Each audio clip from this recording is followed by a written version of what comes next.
Last time we read Genesis 6, 1 to 8, about how the earth was becoming corrupt, and we discussed how the fault of that corruption was placed squarely on humans, whose thoughts had become, as it says, only evil all the time.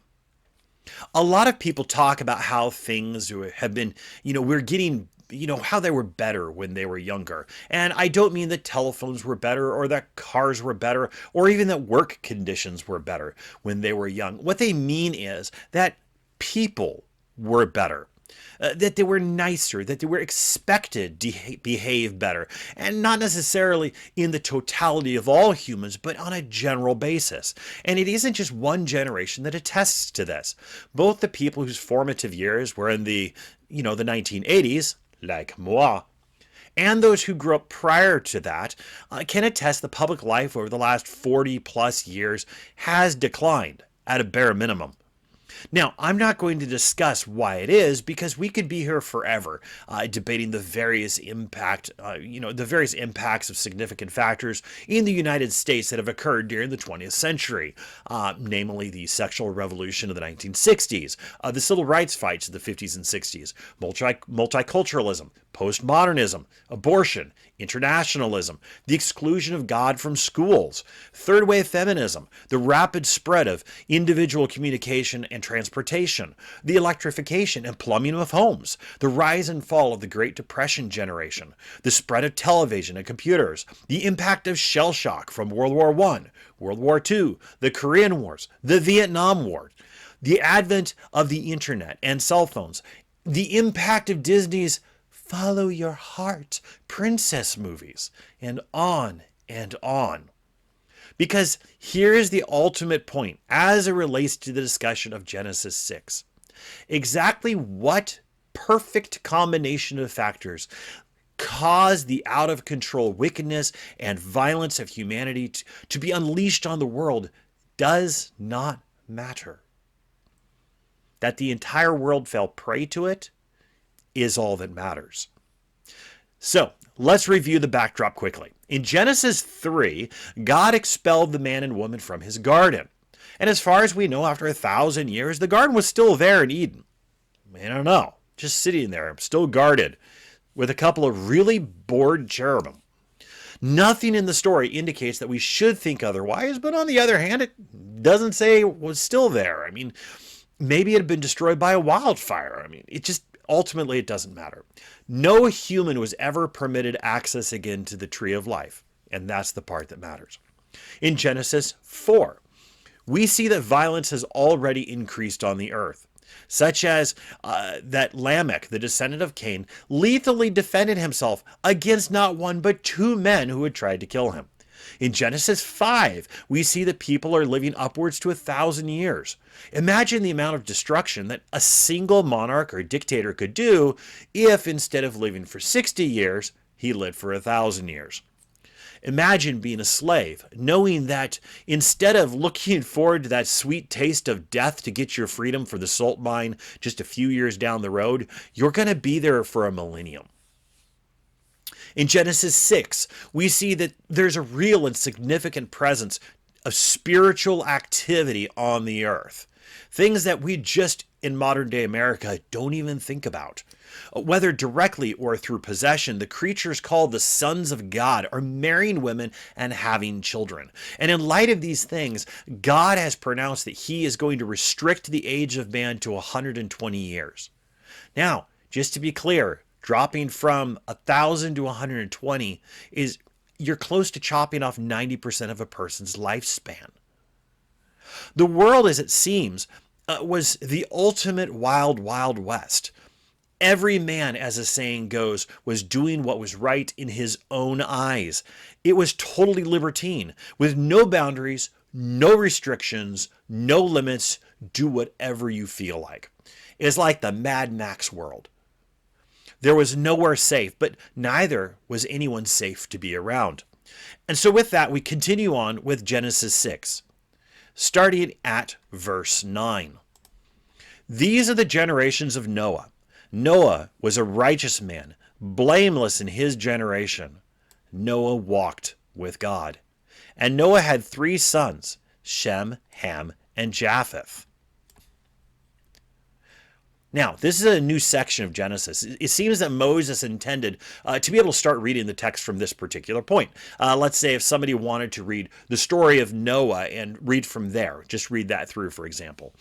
Because of that, there's going to be a little bit of repeat in what's going on in these verses. Noah here is a special man. He's blameless, or he's without blemish in his generation. And the choice of the words blameless or without blemish in his generation are interesting. He's not being compared to the generations before or after him. Moses is essentially saying that Noah is being compared only to those who are around him. And this itself should actually tell us something about God's fairness and God's reasonableness with us. He's only asking of people of what they can be expected of them in the world in which they live. Resisting sin, as you know, resisting sin is hard. I mean, it's hard to do, especially when the sin is pervasive around you. What might be stiff resistance to sin in a world filled with reckless indifference to human life and suffering may be considered wholeheartedly unacceptable in a world filled with regular care and compassion and love shown to everybody. So Noah is in this particular world, and he's not being compared to other worlds. And this is going to come as a shock to us when we get to heaven, of course, just like everything else is going to be a shock to us when we get to heaven. But what a stark contrast it is going to be between living here and living there, where perfect living is. Perfect living of the Christian here, what we think of as perfect living, and then living in a perfect world where our perfect living here would be seen as reprehensible in that world. Just because we're living in a world where we consider certain things to be normal. Let's say, for example, a first century Christian, you bring a first century Christian in the modern day and show him a murder mystery. Just watch TV with him, a murder mystery. Would he consider it, basically as evil as watching a gladiatorial fight? Would that be how he sees it? Or maybe on the flip side, he'd actually be really thrilled that the bad guys get it in the end. I mean, they're caught. I mean, that never happened in his world. At the same time, what about, say, if you brought Philemon here and he were exposed to what modern Christians think about him owning slaves? How would he respond to that? He'd be astonished. So, this can go both ways, right? I heard someone ask a question yesterday. Do you think the founding fathers would have owned slaves if, they were alive today? And obviously the answer to that question is no. The setting of the culture matters. Even godly people follow many of the expectations of the culture to their own detriment, to the detriment of everybody around them. But they do. They just follow the expectations of the culture, not even thinking that they should do otherwise. I mean, otherwise, there's no way you'd ever let your daughter out of the house with, her shoulders exposed. I mean, after all, the Jewish Christians of the first century would never have allowed that, right? And what does it say about Noah? What it tells us is that although Noah is still a man of his era, he resisted the sin that was within him, trying to drag him down. What it was doing to everybody else, pulling him deeper and deeper into the mire. And as the text says, he walked with God. This is the same term that was used for Enoch, who God took out of the world because of his holiness. Okay, going to verses 11 and 12. Now the earth was corrupt in God's sight, and the earth was filled with violence. And God saw the earth, and behold, it was corrupt, for all flesh had corrupted their way on the earth. Moses is reiterating and doubling down on his prior statement about the wickedness of mankind. The reason he's reiterating this is because, he's writing a separate section that he was in verses 1 to 8. But this is important. You need to understand this is the background of what's happening. Because Moses is going to tell us something explosively dangerous about what God is doing here.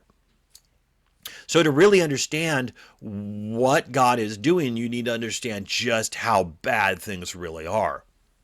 This time around, though, Moses has added something else. He's added all flesh, that's basar, are now corrupt. Not just the humans, but the animals as well. He's including them in this. I mean, why would this be the case? What did the poor little puppies do to deserve this? Addressing the issue of animals in detail here could really go down a deep rabbit hole. Suffice it to say that the animals are suffering under the same corruption that is happening to the humans. The difference for the animals is that they didn't bring it on themselves. They weren't the ones who did it initially. Remember that the animals, because they fall under the authority of humans, that is, they are our subjects, they're not their own independent creation. They suffer the ramifications that the humans do. Is this fair? No. Is it our responsibility to ensure that they're taken care of? Yes, and that's what would be right. Trying to use them as a shield to stop God from dealing with our sin is akin to making them hostages. God, you'd better leave us alone, or the puppy's gonna get it. Who's being gross here? Is it God being gross, or is it humans whose responsibility is to take care of these things? But it's far worse than that. Humans use animals to commit acts of evil. Little puppies can and are bred and raised and trained to murder other people on command. This happens all over the world.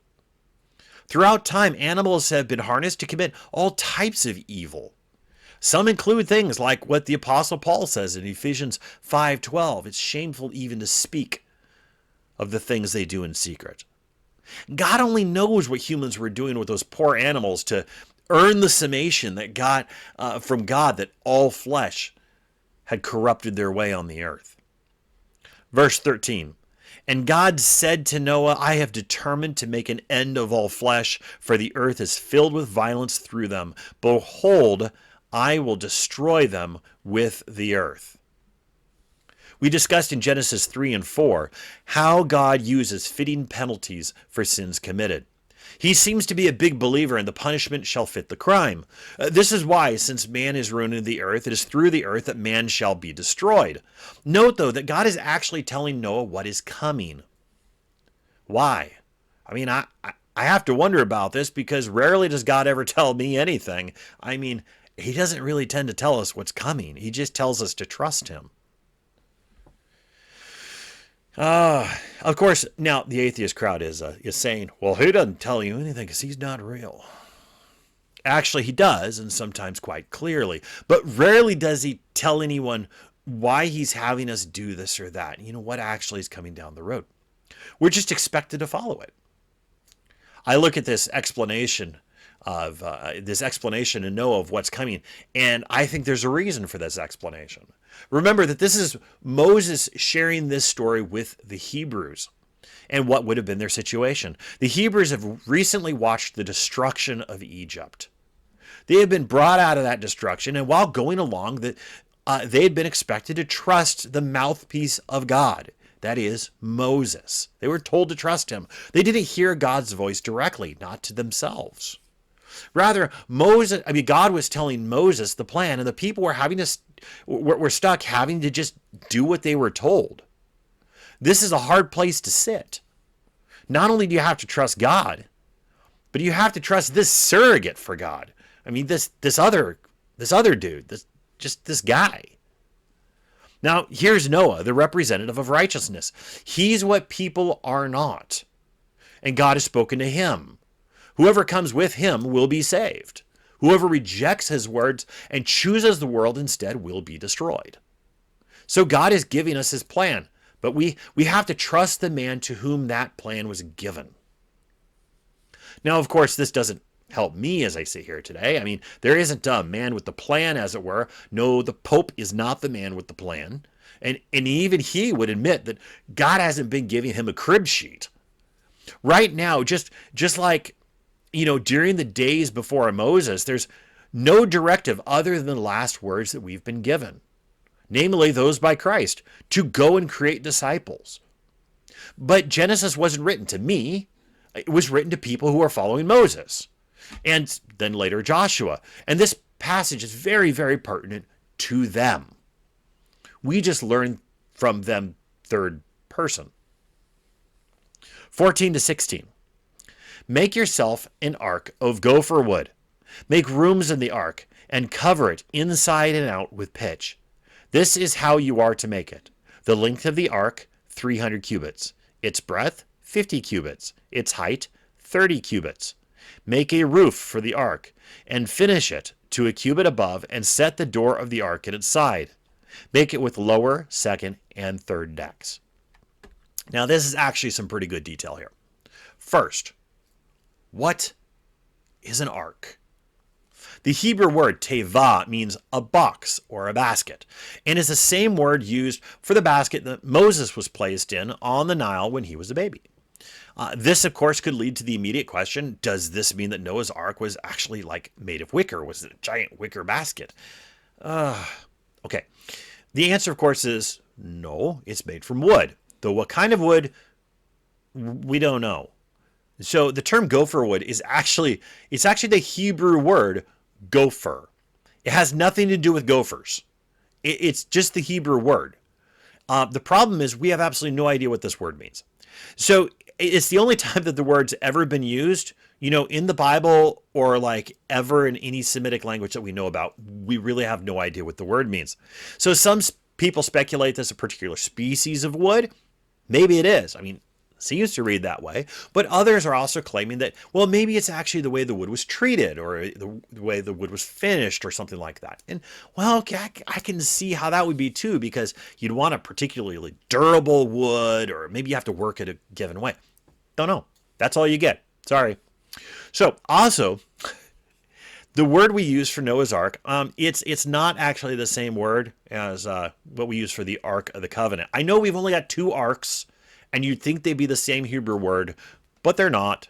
The word that we use for the Ark of the Covenant is actually Ahron instead of Teva. Very different words.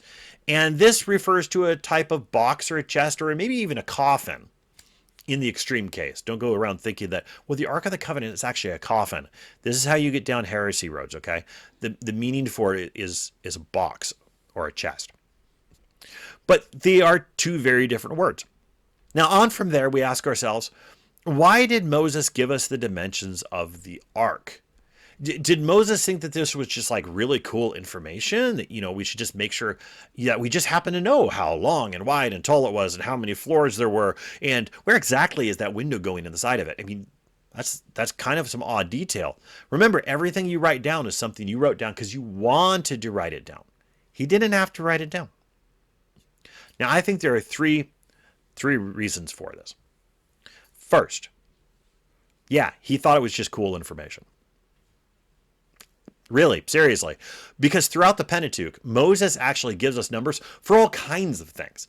Exact dimensions of the tabernacle, the distance that pheasants flew above the ground, exactly 2 cubits, the size of this king's bed, the counting of people, lots and lots and lots of counting of people, so much counting of people that the book of Numbers is named Numbers for all the numbers that Moses put in it.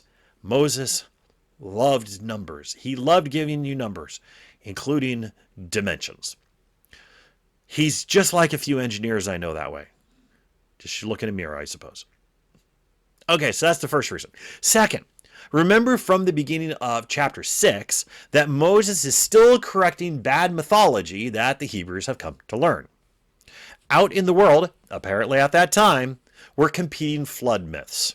One called the Eridu-Genesis, in which Noah goes by the name Ziusudra, and another called the Epic of Gilgamesh, which you probably heard about, in which Noah goes by the name, well, hold on here, Upnatish.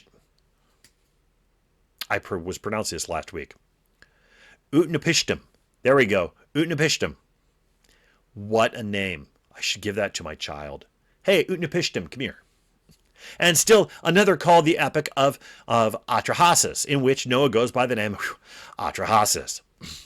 In the Epic of Gilgamesh, Enki, that'd be one of the gods, tells Utnapishtim, God, this is going to be rough. Enki tells Utnapishtim to build his boat 120 cubits on each side. Either it was a cube, it's like the Borg ship sitting there, or at least as one professor has posited, it was kind of like a giant donut. And he has his reasons for this. Now, if you listen to the secularists, they will tell you, without any shadow of a doubt, that Moses got his idea for the flood from the Epic of Gilgamesh. But there are actually two ways of looking at this. On the one hand, it's possible that the Epic of Gilgamesh that was circulated at the time of Moses did not contain the various details that Moses included about the Ark in the Pentateuch. In the Pentateuch. If that's the case, and the scholars of the time updated the Epic of Gilgamesh to include those nifty details, but reflecting the style of boats that they were using at that time on the Euphrates, which, I'm going to point out, guess what? Were shaped like donuts. On the other hand, it's also possible that the Epic of Gilgamesh that was circulating at the time did include the details about the ship. And if that's the case, does this mean that Moses was copying him? No. Just like Moses was doing in Genesis 1, 2, 3, 4, and 5, and the beginning of 6, Moses was correcting the mythology of the day.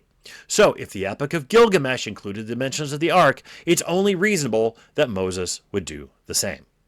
And given how much Moses liked putting numbers absolutely everywhere, not only is it likely, but it's an absolute guarantee that he would have done it. So, those are reasons 1 and 2 for why Moses would have included the dimensions of Noah's Ark. Now for number 3. The biggest individual structures anyone in the known world would have seen during the days of Moses were the pyramids of Egypt and the ziggurats of Mesopotamia. The Chagha Zanbil ziggurat, Chagha Zanbil, say that 30 times fast. Chagha Zanbil ziggurat was an impressive 335 feet by 335 foot square at its base. That's big. I mean, that's a little bit larger than a football field. The Great Pyramid of Khufu was a mind-bending 756 foot by 756 foot square at its base, dwarfing the ziggurats. How about the Ark? The Ark was measured in cubits, and the cubit is the distance between your elbow and the tip of your fingers. This means that the length of a cubit is depending upon who's measuring it. Yeah. For royal structures in Egypt that required precision, the cubit was an actual fixed measuring rod that measured just over 20.5 inches. However, there's no reason to think that Noah's Ark was measured using the Egyptian royal cubit. By the way, we know how long the Egyptian royal cubit was because they left some behind. Actual sticks measuring exactly that length. And there's no reason to think that Moses could tell you the exact length of Noah's arm, because you're working off Noah's cubit, right? This presents us actually with quite a bit of a problem when figuring out the exact size of the Ark. My cubit, for example, is a measly 19 inches. That was very sad to find out it was so short. Answers in Genesis, when building their Ark in Kentucky, which is not a place you normally find a flood, went with the Egyptian royal cubit. But they don't really want it flooded either. They'd like to keep it in Kentucky. An Assyrian common cubit, this is very interesting. Okay. An Assyrian common cubit was 20.3 inches. So a little bit shorter than the Egyptian cubit. And rabbis have claimed that a cubit is anywhere from 19 to 23 inches, probably because rabbis, some of them had arms like mine, and some of them had much longer arms. Oh well. All right. So, I know the question is, how long was the Ark? Get around to it already. All right. So, somewhere around 515 feet long. Give or take. Now, 515 feet long. Plus or minus, whatever. Now, for a comparison again, the aforementioned largest structure in the world was the Great Pyramid of Khufu at a staggering 756 feet on its side. Noah's Ark, which did not have the privilege of spending its life on solid ground, was 2/3 of that width. It would have consumed at a minimum 4,300 trees in the final build. Compared to the ark, Egyptian boats were puny. Noah's Ark was a massive venture in engineering, worthy of being a wonder of the world. Still is worthy of being a wonder of the world. And the Hebrews, whose work, by the way, included, while slaves in Egypt, endlessly building things for Pharaoh, would have absolutely have known that. All right, 17 to 22. For behold, I will bring a flood of waters upon the earth to destroy all flesh in which is the breath of life under heaven. All flesh in which is, yes. Everything that is on the earth shall die. But I will establish my covenant with you. And you shall come into the ark, you and your sons, your wife, and your sons' wives with you. And of every living thing of all flesh you shall bring 2 of every sort into the ark to keep them alive with you.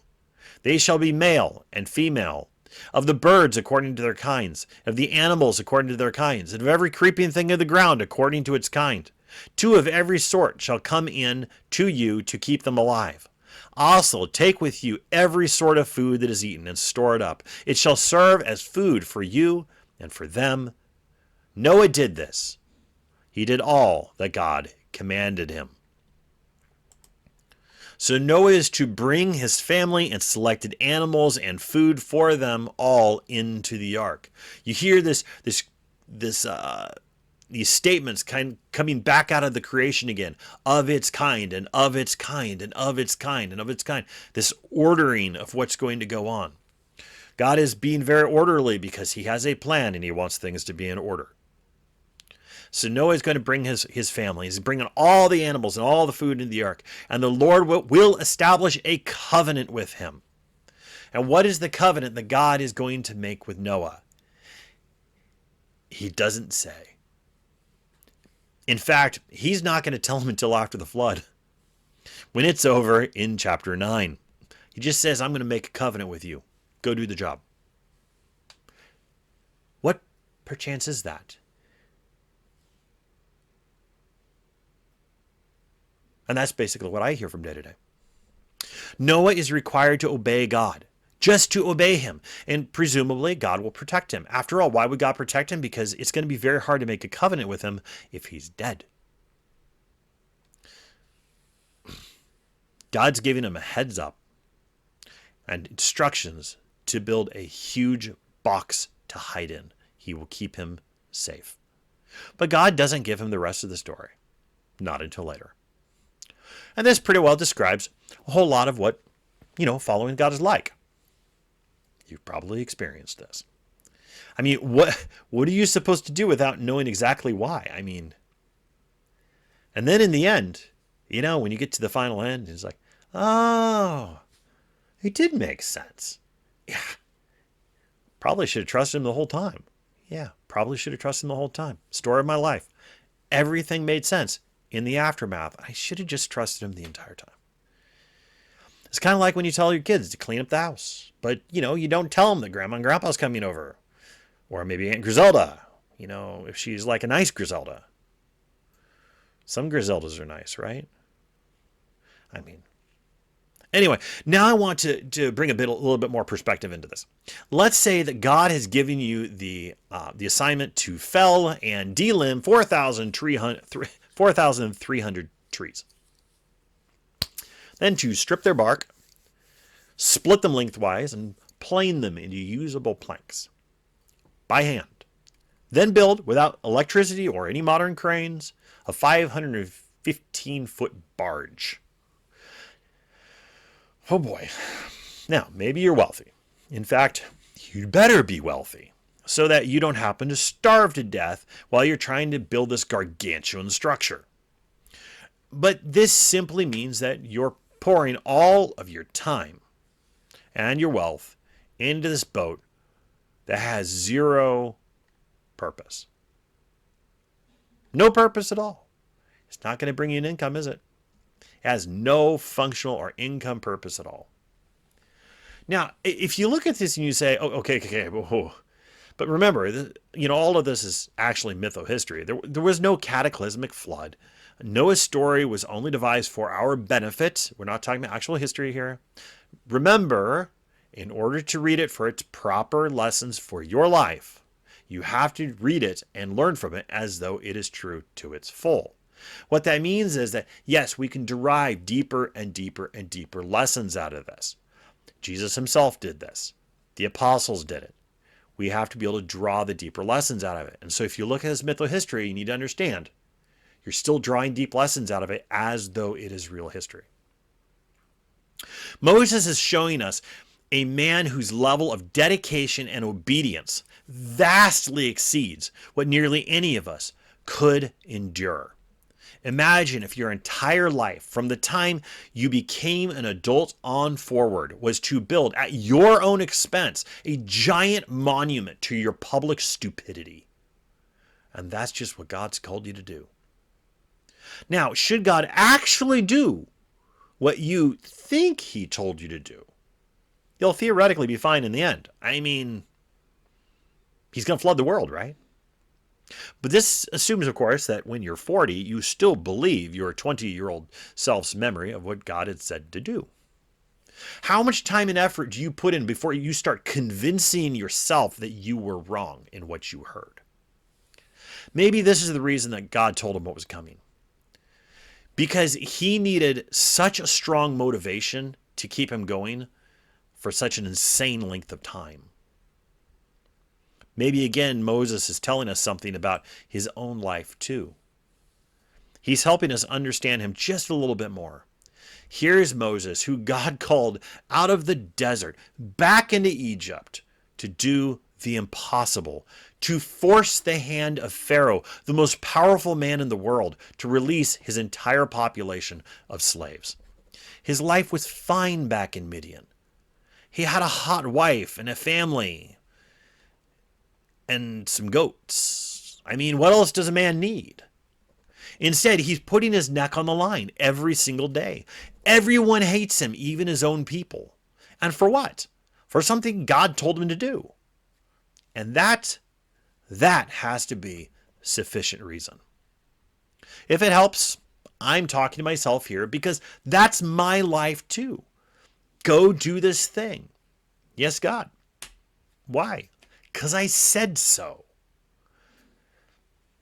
And that should be good enough. I want to think about I want to think about Noah from this perspective too. Noah is clearly a super competent man. Look, he's building a monument here, this massive structure. This is a huge undertaking. It's a huge engineering project. He's doing this whole thing. Do you think he ever thought to himself, what if I put my time and effort into something productive? I could be so much more than this. I could be so much more than I am now. What if instead of building a giant barge in the middle of a continent somewhere, I build homes or palaces or castles or a spaceship or something? He could have taken his wealth, however much it was, and made an empire. I mean, it was a violent world after all. He could do what he wants. He clearly had the skill and the talent for it. Please think of him from this perspective, because I want you to understand what he was giving up in order to do what God said. Noah, you could have been so much more than that. I can imagine someone looking at me and shouting, you could have been so much more than that. And yet I have to ask myself, not easily, mind you, what could possibly be any more or any greater than exactly what God intends for me to be? And yet when I look into a portrait or a mirror or whatever, I don't normally look at myself. So, when I look at there and I'm like, but you could be rich. You could have things. You could use that mind that God gave you, and you could turn it. You could be, as we say in America, successful. Or you could be, in front of God, successful. But so often the two of those, they're not the same thing. Imagine if Peter and Andrew and James and John, Jesus' 4 fishermen buddies, had all said, yeah, We could follow this weird rabbi around the place. Or we could make a massive fishing business and secure our livelihoods and those of our children, our children's children, our children's children's children for generations to come. If we do this right, we could get rich. And if they had done that, then you would not know their names today. Those men changed the face of the planet. Not because they were good at doing business. Quite the opposite. It was because of their obedience to God. Okay, but Garvin, God told Noah that he was going to destroy everything. So, you can't really build an empire when you're just going to flood the thing out. That's true. But rather than looking at it from having the entire Bible already in your hands, where you can read about Moses and Elijah and Jesus and, oddly but most importantly, Noah in the aftermath, think of it from his perspective. That's a very short Bible you've got now. A pristine world where things like this do not happen. They don't happen. God is telling him he's going to do something that cannot occur. It's just impossible. He is depending upon God telling him an impossible truth. Not about the past, that's how we see it, but about a potential future. And here we have the bookends of the antediluvian world. At the beginning, Noah's patriarch, Adam, mistook God's warning for a lie. And through that, the entire world fell into corruption. And here at the end of the age, Noah takes God's warning for the truth. And through that belief, he will escape the destruction of a world that still mistakes God's truth for a lie. This is what obedience looks like. All right, we're going to wrap up around. No, we're going to wrap around. Wrap up around. Wrap around. Going to wrap around. I don't rap well. Doesn't matter. There's a way to do this. There's a way to move on to Genesis. There we go. All right. We're going to wrap around to the first section of Genesis 7 because it really belongs in this part of the story, so we're just going to put it there. The whole story is very much read together, so it's not like it's splitting up better in one place than another. Then the Lord said to Noah, "Go into the ark, you and all your household, for I have seen that you are righteous before me in this generation. Take with you 7 pairs of all clean animals, the male and his mate, and a pair of the males that are not clean, a male and his mate, and 7 pairs of the birds of the heavens also, male and female, to keep their offspring alive on the face of all the earth. For in 7 days I will send rain on the earth 40 days and 40 nights, and every living thing that I have made I will blot from the face of the ground." And Noah did all that the Lord had commanded him. Now we're getting more repetition here. Noah is finished the ark, and on the back end of that, God tells him that he was being righteous. Yes, because as we just discussed, it was a big deal for him to build that ark. This is like hearing Christ at the end of your life telling you, "Well done." But for Noah, he's not finished yet. In fact, the worst, oddly enough, has yet to come. Building the ark, that was long and tedious and hard. Now he has to live in it. So God instructs him to load up the animals, 7 pairs of each clean animal and a pair each of each unclean animal. Oh, and by the way, you've got a week to get everything on board. Oh, it's just some animals. Much like we discovered with Cain and Abel, there's clearly more information taking place in this world between God and man than we get to see. How did Noah know the difference between clean and unclean animals? Were the clean animals the same that God laid out when he was talking to Moses later on? Did everyone in the world understand this? If they were clean, does this mean that they were acceptable for humans to eat? If you don't know what I'm talking about with this question, you're missing a wonderful eye-rolling argument between certain theologians on whether Noah was a vegetarian or not. More on that a different day. This is no doubt a completely massive undertaking, and it really doesn't matter how you size it up. Noah has his week really cut out for him. According to Answers to Genesis, who's done a massive amount of work on this topic, there would have been perhaps 6,744 animals on the ark. And you can argue that, but let's just run with it for the moment. If Noah took the Sabbath off, presumably he would, then he would have to load over 1,100 animals per day. Assuming he's paid a crew to work the night shift, he would be loading 46 animals per hour. This, I will point out, is technically doable. Technically, with a strong ick on the technic. Now, my mind is already reeling with ways to make this work. I've thought of a few, but like I said, it's not easy. I mean, after all, you just have to get them on board, you know? They don't have to go into certain slots. You could sort that out later. Just get them on board to start with. And let's hope, you know, the big kitties aren't hungry in the meantime. You know, but this is completely besides the point. After all, this isn't supposed to be a text on the engineering of how animals are loaded and separated outside of what Moses is communicating to the Hebrew people. The Hebrews, of course, they knew animals. They knew them better than you or I, unless, you know, you happen to be a rancher or like, you know, a veterinarian or something like that. And while they never would have heard of a penguin before, they did know what a hippopotamus and a crocodile were. They would have understood what a massive crowd of animals that would have been and how difficult it would be to move that many animals in a week. I mean, that's a lot. And they would have understood that this massive movement would have necessarily included the hand of God. He's got to be in the middle of this. I mean, after all, the Hebrews had kind of recently done it themselves when they were leaving Egypt. Now, that's it for today.